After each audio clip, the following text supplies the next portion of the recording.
ha venido desde Málaga. Muchas gracias, Ana, por haber aceptado la invitación. Realmente... A vosotros por haber acordado de mí. Es un placer tenerte aquí, Ana. Bueno, por presentarla más extensamente, Ana es geóloga, profesora de Biología y Geología de Educación Secundaria y, por supuesto, también filósofa, escritora y experta en filosofía de Oriente e instructora en los cursos de Nueva Acrópolis. Ha escrito artículos y libros de la Atlántida y también es miembro activo de GEA desde hace muchos años. En su ponencia nos hablará del paradigma materialista, que sin duda rige nuestra sociedad de hoy en día. Muchas gracias, Ana, y os dejo con la primera ponencia. Bueno, pues muchas gracias, insisto, en haberos acordado de mí para venir aquí. Para mí es un honor estar con vosotros y poder compartir con vosotros, bueno, mis reflexiones como científica y como filósofa sobre lo que es, bueno, lo que me habéis pedido sobre el paradigma materialista. Voy a decir a lo mejor algunas cosas que todo el mundo ha conocido, no voy a decir cosas muy nuevas, simplemente las voy a organizar según mis propias reflexiones, para compartirlas con vosotros y que saquéis vuestras propias conclusiones. Primero vamos a empezar a hablar de qué es un paradigma. Un paradigma, la palabra significa modelo. Podemos hablar del paradigma del mundo medieval, por ejemplo. El paradigma del mundo medieval era que Dios era el poderoso, ¿no? Estaba dominado por la religión, el hombre solamente tenía que evitar ir al infierno y era Dios el que decidía si llovía o no llovía, si las cosechas daban o no frutos. El sometimiento al señor feudal, ¿quién podía ganar una guerra? ¿No? Evidentemente eso ha ido cambiando y hoy día el paradigma que nos domina, o bueno, que elabora nuestro mundo, a través del cual nos hacemos una idea del mundo en el que vivimos, es un paradigma basado en la ciencia materialista. El materialismo por sí mismo se puede considerar una corriente filosófica. Una corriente filosófica que surge a partir del siglo XIX, principalmente como reacción al idealismo alemán. En el idealismo alemán pues, se habla de un principio espiritual que es anterior a la materia y además se establece la duda de si podemos llegar a conocer todas las cosas, porque en realidad lo que conocemos son las ideas que lo hacemos de las cosas. Y el materialismo pues rompe con esa idea diciendo no, las cosas son y nosotros conoceremos no las cosas, pero lo que es y lo único que es la materia. Por lo tanto, se puede considerar al materialismo como un monismo frente al dualismo del idealismo. En el idealismo hablamos de espíritu y materia, en el materialismo exclusivamente materia. Y si hay alguna cosa que se manifiesta como de tipo espiritual, eso ha tenido también su fuente y su origen en la materia. Vamos a ver algunas características de este materialismo y luego haremos algunas conclusiones. Este materialismo se basa principalmente en dos cosas. Primero, lo he dicho ya, la materia es lo único que existe. Y segundo, analizando, es decir, rompiendo, separando cada uno de los componentes de los objetos que nos proponemos conocer, vamos a poder conocer el objeto en sí. Esa es la base del origen. A través de ese modelo, es cierto que es un modelo que nos ha proporcionado una idea muy interesante que vamos a comentar también. Pero el modelo del mundo que nos presenta, ese modelo de ese mundo en el que vivimos, podemos partir del principio de que está constituido por unas pequeñas partículas que llamamos átomos. De los átomos ya no hablo de Demócrito, hace 2300 años aproximadamente. El átomo del que hablamos ahora no se parece del todo al átomo de Demócrito, pero bueno, átomo, indivisible. Sabemos que se pueden dividir los átomos, ¿verdad? En otras partículas más pequeñas. Pero bueno, la materia está basada en el átomo. El átomo es la partícula más pequeña en la que podemos dividir la materia. Y hay diferentes tipos de átomos. Conocemos hasta 93 tipos de átomos en la naturaleza. Hay más, pero los otros son sintéticos. Se elaboran en los laboratorios. Algunos de ellos tienen una vida efímera, unos pocos segundos, y desaparecen otra vez, es decir, se convierten otra vez en otros átomos. unos 23 tipos de átomos. Ellos luego se combinan en moléculas.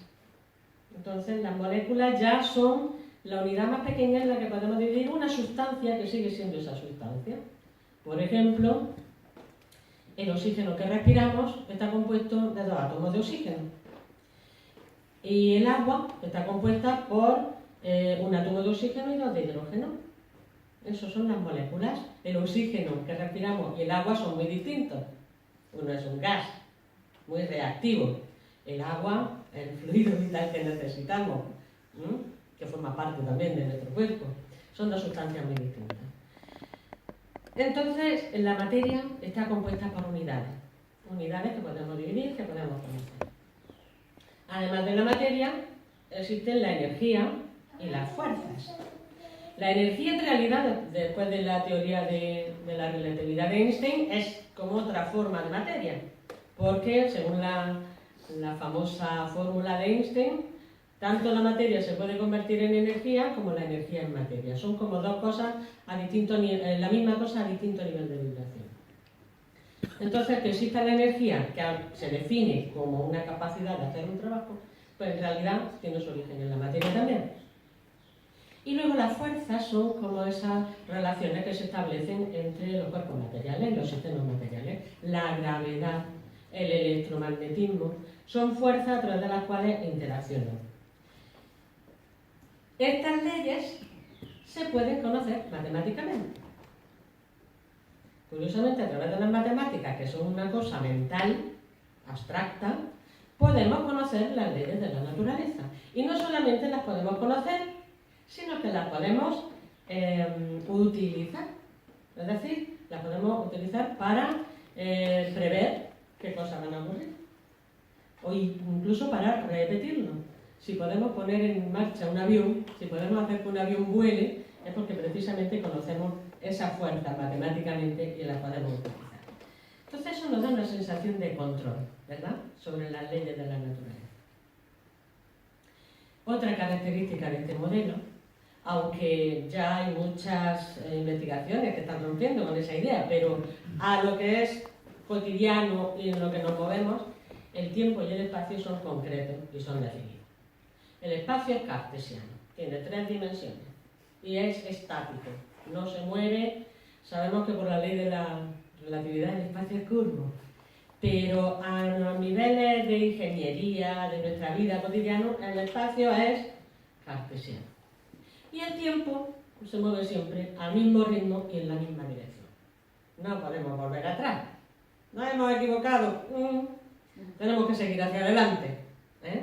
Entonces el tiempo siempre se mueve al mismo ritmo. Aunque a nosotros en un minuto nos haya parecido 1 hora, y aunque a veces 1 hora se nos reduzca a 1 minuto, pero el tiempo, en nuestro modelo, se mueve siempre al mismo ritmo. Lo marca el reloj. Tenemos relojes magníficos para hacerlo. Ese movimiento que tanto había preocupado a los presocráticos, que siempre se preguntaron por el origen del movimiento, pues ahora lo tenemos muy bien explicado con este espacio y con este tiempo que son fijos. Otra característica de este modelo: la Tierra ya no es el centro del universo. Es una pequeña motita de polvo en la inmensidad del espacio. Nuestro Sol tampoco es el centro del universo. Es uno de los miles de estrellas que hay en el universo. Bueno, si nos concretamos más, es una estrella de tamaño mediano, de luminosidad mediana, de edad mediana. No entramos en lo mediocre, pero casi nos lo creemos. Ya no es el centro del universo, es una cosita que además gira alrededor del centro de la galaxia en uno de sus brazos, ni siquiera está en el centro de la galaxia. ¿Vale? Entonces, este modelo nos ha sacado mucho de algunas ideas previas que teníamos. Otra idea importante: el universo no es eterno. No ha estado ahí siempre ni va a estar siempre. Está en expansión, y si está en expansión es porque ha tenido un origen. Y si ha tenido un origen, tendrá un final. Por lo tanto, es otra idea que rompe con las ideas anteriores y que determina también nuestro presente y nuestro futuro. Y por último, la séptima idea que quería destacar de este modelo es que bien, la Tierra es una ínfima mota de polvo en el universo, pero es justo aquí donde la materia ha evolucionado, ha producido vida y ha producido seres capaces de conocer el universo, que somos los seres humanos. Entonces tenemos una capacidad de inteligencia que nos permite entender todo esto. No sabemos si hay otros planetas en los que se pueda producir. Pensamos que sí. Si se ha producido en la Tierra, que es uno de los planetas más pequeños del sistema solar, que es uno de los sistemas más medianos del universo, pues se habrá producido en otros muchos. Por ahora solo lo conocemos aquí. Bueno, todo esto nos ha llevado a pensar, este es el modelo materialista, en el que la materia es la base, la fuente de cada uno de los procesos. Cuando los procesos son sencillos, el análisis del proceso es bastante fácil de repetir incluso en un laboratorio. Cuando los sistemas son más complejos, ya empiezan a haber dificultades. Por ejemplo, los sistemas vivos. Los seres vivos, la vida, digamos que va en contra de algunos de los principios físicos. Una de las leyes más principales de la física es el principio de la entropía. Todo tiende a la dispersión, todo tiende a aumentar su nivel de desorden. Sin embargo, la vida hace lo contrario. Es verdad que tiene que gastar mucha energía en ello, pero la vida está enfocada en mantener su nivel de orden. Y además, llegamos a través de ese proceso de la vida a combatir incluso otras leyes, como la de la gravedad. ¿Cómo es posible que vuelen las aves? Están vivas las aves y son capaces de forzar la fuerza de la gravedad. Entonces son sistemas más complejos que contradicen, en cierto modo, algunas de las leyes de aquellos componentes de los que están formados. Porque es verdad que el ave está compuesta de materia. Sin embargo, en el ave aparecen cosas muy diferentes. ¿Cómo lo explica esto el materialismo? Pues el materialismo también tiene una explicación para ver por qué un sistema complejo llega a contradecir las leyes de los componentes que lo forman. Y esa es la idea de las propiedades emergentes. Lo que viene a decir el paradigma materialista es que cuando un sistema es muy complejo y se establecen muchas relaciones complejas dentro de ese sistema, aparecen propiedades que antes no había. Emergen de una cosa a una cosa diferente. Por ejemplo, observando los seres vivos vemos que hay diferentes niveles de organización, de lo más simple a lo más complejo. El átomo, ya hemos dicho, que es un elemento muy simple, ¿vale? Hay distintos tipos de átomos. Esos átomos, como hemos dicho, están compuestos de protones, electrones, neutrones. Los protones del oxígeno son exactamente iguales que los protones del hierro. Sin embargo, el oxígeno y el hierro se comportan de forma muy diferente. Entonces ya la propiedad del protón es una y la del átomo es otra. Cuando los átomos se combinan formando moléculas, pues si el oxígeno se combina con otro oxígeno forma un gas, y si se combina con el hidrógeno tenemos agua, que ya tienen propiedades también muy diferentes. Esas son las propiedades de cada una de las sustancias. Moléculas podemos encontrar de muchos tipos. De esta sencilla que estamos hablando, podemos pasar a la molécula que es una proteína. Una proteína que se define como macromolécula porque está formada por miles de unidades. Unidades que son carbono, oxígeno, hidrógeno y nitrógeno, con algo de azufre.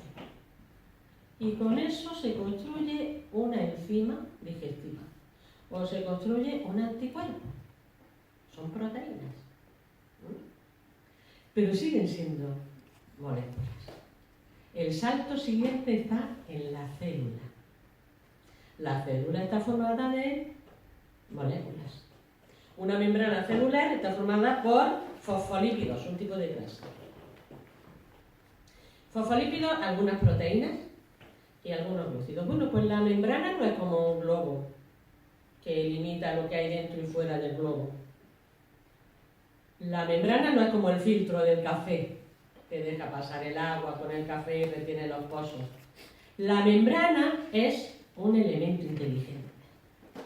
Es un componente inteligente de las células. Deja pasar lo que le interesa a la célula e impide el paso a lo que no debe pasar. Protege a la célula. Es capaz de reconocer a otras células semejantes y reconocer a células ajenas. Es un elemento inteligente.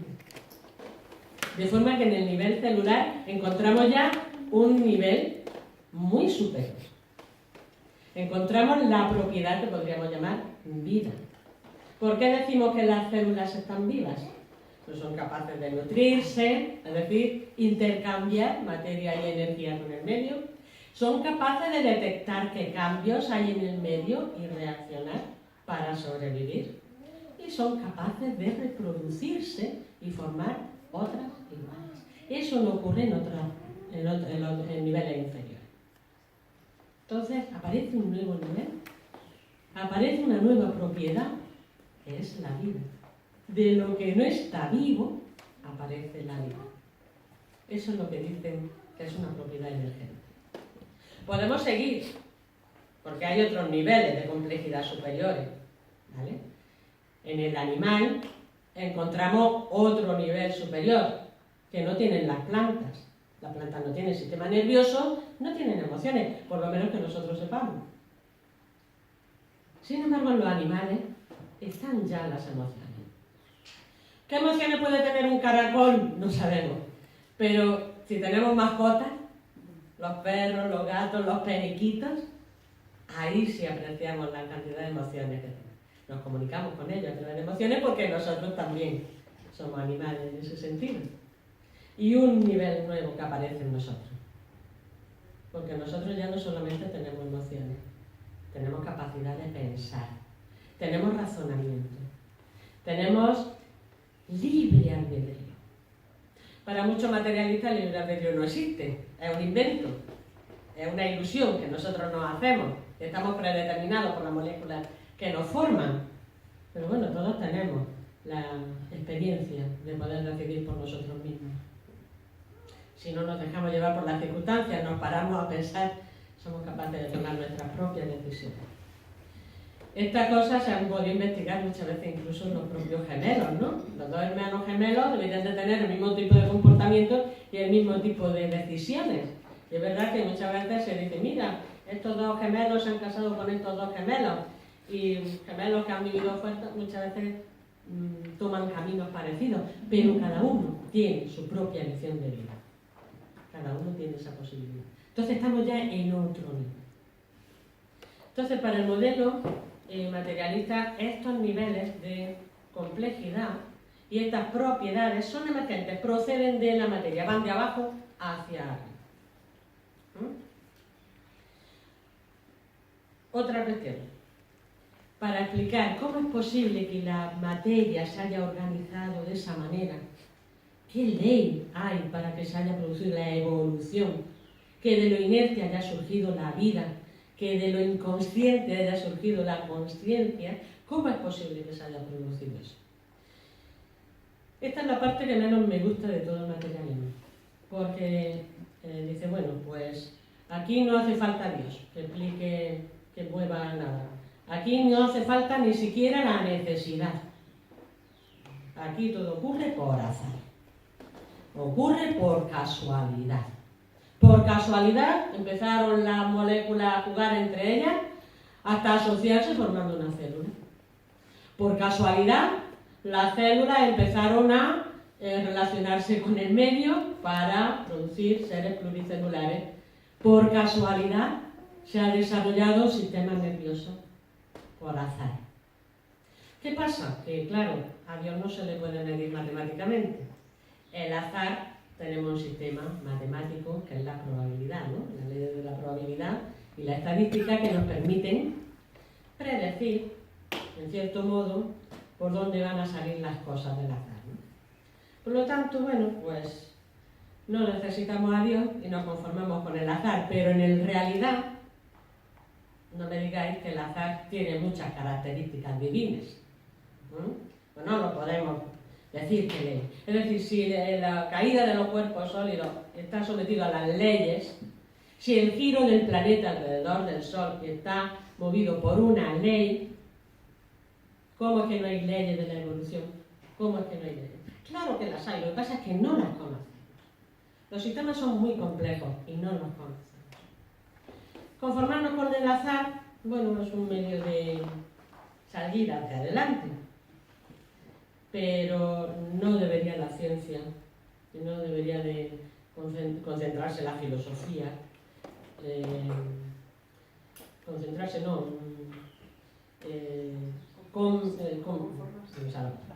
quedarse con esa idea. Hay que ir más allá, hay que intentar conocer cuáles son realmente esas leyes, que están ocultas en lo que llamamos el azar. Este método científico de estudiar la naturaleza, analizando, es interesante, pero hemos llegado a la conclusión de, con esto de los niveles de organización, que el análisis no es único, es el único medio que tenemos que utilizar. Tener en cuenta que la célula la podemos romper y estudiar cada uno de sus componentes, pero el funcionamiento de la célula solo lo podemos estudiar si no rompemos la célula. Porque en cuanto la rompemos para estudiar sus componentes, dejan de ser una célula. De todas formas, el materialismo nos ha dado lugar a una serie de adelantos fundamentales. No podemos renunciar a ellos. Muchos de ellos son fundamentales. Vamos a hablar, por ejemplo, de los avances que hemos tenido en medicina. Bueno, pues en medicina podemos curar la mayoría de las enfermedades que antes mataron a los niños. Tenemos vacunas, tenemos medicamentos para calmar el dolor. Todavía tenemos muchas cosas que descubrir y hay una investigación muy desarrollada contra el cáncer. Pero bueno, la calidad de vida ha subido muchísimo, la esperanza de vida. La esperanza de vida desde el principio de los años, del siglo XX ha aumentado en un 40%. A principios del siglo XX la esperanza de vida era unos 30 años. Ahora la media mundial, estamos hablando de media mundial, ahora la media mundial está en los 70-73. En países avanzados como España, pues podemos llegar a los 85 en las mujeres. Una esperanza de vida muy alta. Eso se debe a los adelantos médicos que tenemos. Esos adelantos médicos incluyen pues todo lo de higiene, la alimentación sana, etc. ¿Vale? No es solamente la investigación en farmacéutica, digamos. Es la cirugía, los métodos de intervención y de detección de enfermedades no invasivos, ¿no? Como una ecografía. Todo eso, claro, se lo debemos a nuestra ciencia materialista. Hablando de alimentación, que aquí hay técnicos también en alimentación, la alimentación ha mejorado muchísimo. Sabemos que es sano y que no. Yo discuto algunas veces con mi madre, porque decía, antes comíamos mejor, los alimentos eran más sanos. Sí, es verdad, es más sano. Pero en verano no podíais comer naranja y en invierno no podíais comer tomate. Y ahora comemos tomate en cualquier época del año. Antes los señores eran los que comían verdura, o sea, fruta y carne, y los demás no podían pillar la carne. Y ahora pues la carne y todos los alimentos pues prácticamente llegan a todo el mundo, por lo menos en determinados países. La alimentación hemos dado saltos también muy grandes en cuanto a la agricultura, técnica agrícola, cómo aprovechar el agua y aumentar la producción de alimentos de la manera que se ha producido ese alimento. Hablamos de los transportes. Podemos volar.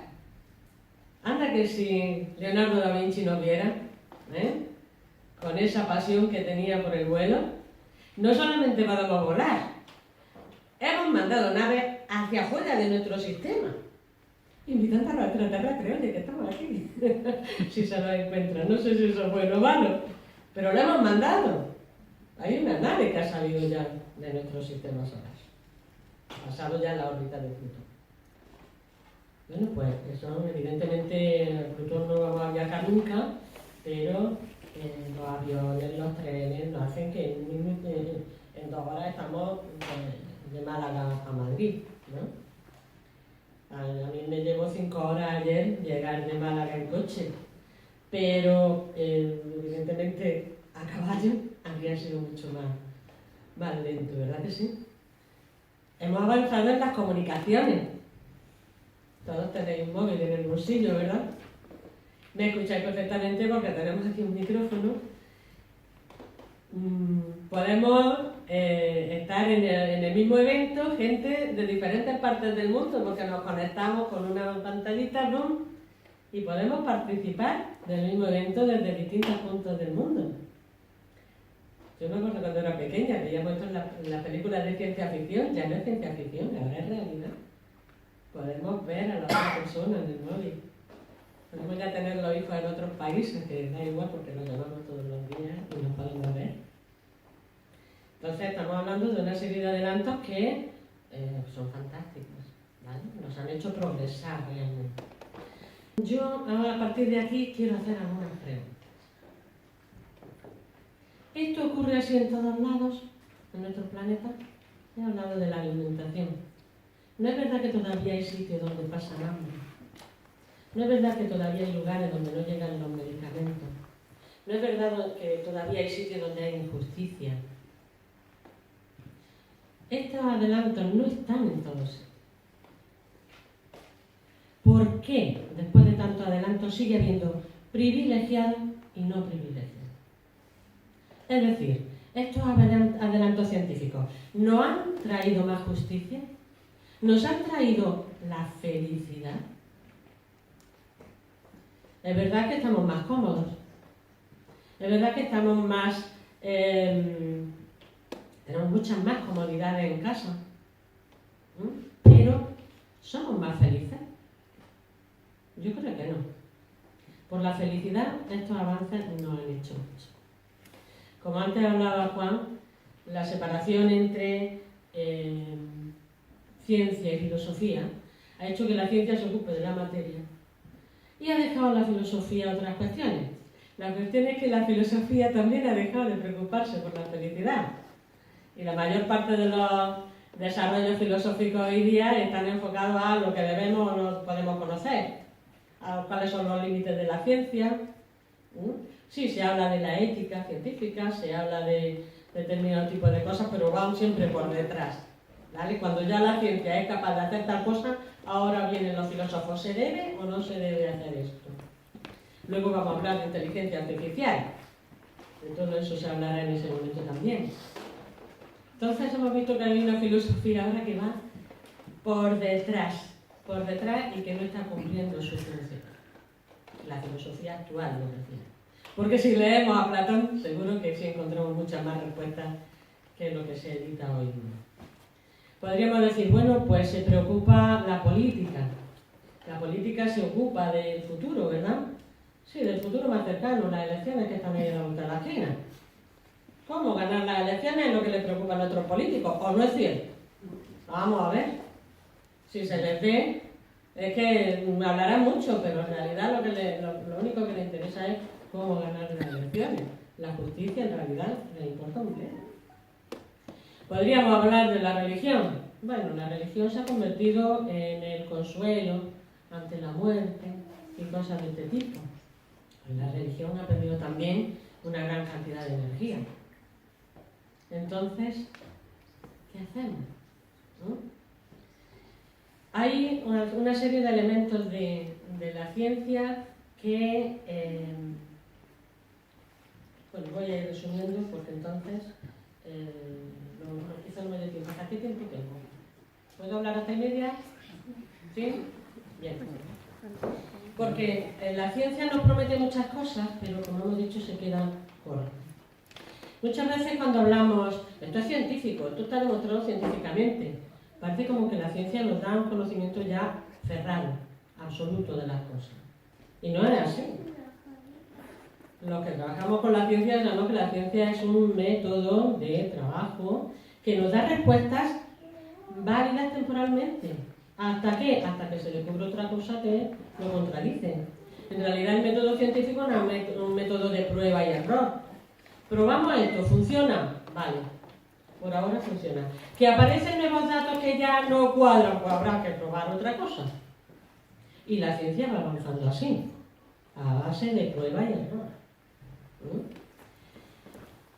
Por ahora, este modelo del que hemos hablado es válido, pero ya hay muchos descubrimientos, muchos datos que lo están poniendo en duda. Por ejemplo, el tema del volumen y la masa. ¿Dónde se originan el volumen y la masa? No vamos a entrar ahora en ese tema, pero si el electrón no es ni onda ni partícula, sino una cosa entre medias, y los protones están formados por subpartículas que podrían ser un hilito de energía enrollado en la teoría de cuerdas, ¿dónde está la masa? ¿Cómo se genera la masa? Estamos viendo que el modelo tiene su validez, ¿vale? Pero no es la verdad absoluta, no es una verdad determinada. Cuando se desarrolló la ciencia en el siglo XVIII, esa era la esperanza, que la ciencia nos iba a dar ya el conocimiento objetivo y finalizado las cosas, que con eso íbamos a llegar a la verdad, esa verdad ideal. No, vamos dando pasitos, pero hay que reconocer que todavía queda mucho camino. El método está lejos de dar una respuesta concluyente de las cosas. Con respecto a las propiedades emergentes, hemos visto que la ciencia materialista se conforma con decir, bueno, de la complejidad surge algo nuevo, pero ¿cómo puede surgir algo de no está? Eso todavía merece la pena que nos expliquemos mucho. ¿Cómo puede surgir la conciencia de la inconsciencia? ¿Por qué surge la vida en vez de, yo qué sé, al combinarse las moléculas podrían haberse combinado o aparecer los ultrasonidos? Pues no, apareció la vida. ¿Por qué? La ciencia se niega a reconocer que hay una finalidad. Se niega a reconocer que hay una finalidad en la evolución.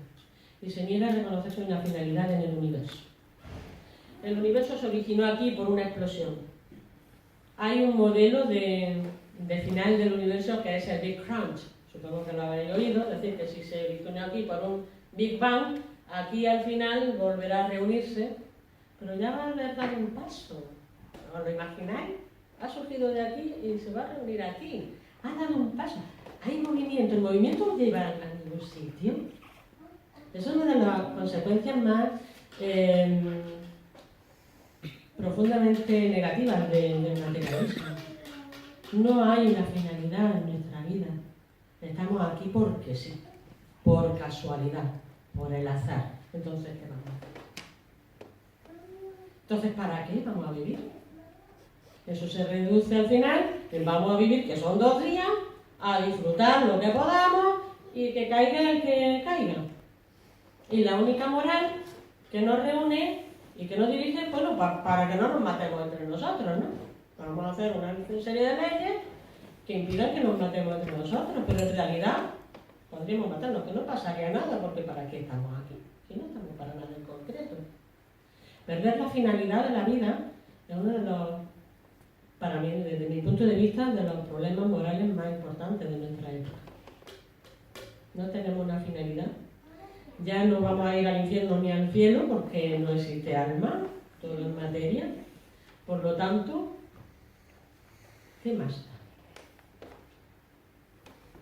No hay un sentido en el movimiento del universo. Para el materialismo, lo importante ha sido siempre el progreso. Progreso material porque estamos hablando de materia. Entonces, progreso en los alimentos, etc. Pero un progreso que ha estado movido para ser más rico, para ser más poderoso, para consumir más, para poder pagar más empleados también. Pero un proceso que no es natural. Es un proceso de retroalimentación positiva, que va a dar lugar pues, al colapso. Al colapso porque los recursos no son interminables, no son inagotables, los recursos son concretos. tenemos una cantidad. Y hemos convertido nuestro planeta en un basurero. Yo le doy a mis alumnos de cuarto una materia que es ciencia aplicada a la vida profesional, y uno de los capítulos, que era sobre el medio ambiente, le puse la película de Wall-E, no sé si la conocéis, un pequeño robotillo que se ha quedado solo en la Tierra, que es un gran basurero. Y los seres humanos se han tenido que ir en una nave al espacio porque aquí ya no pueden vivir. Qué triste sería eso. Tener que llegar... Bueno, ya hay gente que está buscando otros planetas porque se ve que este lo estamos terminando, lo estamos agotando. Qué triste perspectiva. Qué triste perspectiva. El progreso no debería de ser eso. El progreso debería estar enfocado a nuestro progreso interior también. El progreso de que podamos compartir con los demás nuestras propias mejoras, que nos hagan mejores personas. Eso debería de ser el progreso. Y no el conseguir más y el ser más rico. ¿Qué conclusiones podemos sacar de todo esto? ¿Cuál es la solución a estos problemas que estamos comentando? El desarrollo científico es muy importante, no podemos pararlo, pero sí podemos reorientarlo. Sí podemos reorientarlo. No podemos aceptar la idea, por una parte, del azar. Tiene que haber una finalidad en las cosas. Y tiene que haber una finalidad en la vida. Tener una finalidad en la vida nos da, eso sí nos produce satisfacción, nos da felicidad. Eso sí nos da una búsqueda de la justicia y nos da compromiso con los demás. Nos da compromiso con los demás porque tenemos que compartir con ellos ese avance.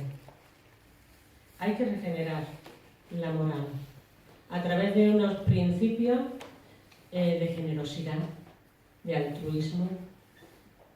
Hay que ser más esforzados y hay que revalorizar lo que es el compromiso. El compromiso con nosotros mismos y con los demás. Mientras no veamos esa finalidad en nuestra vida, vamos a seguir dando tumbos y vamos a seguir cometiendo injusticia. Podríamos decir, bueno, lo más el final es la extinción. Es una ley natural, la extinción. Se extinguieron los dinosaurios, se extinguieron los mamuts, se han extinguido tantas formas de vida, pero podríamos optar por evolucionar en vez de extinguirnos. Nosotros estamos ahora en un nivel, el ser humano, que tenemos capacidad de decisión. Deberíamos dar ese paso y optar por la evolución y no por la extinción. Muchas gracias.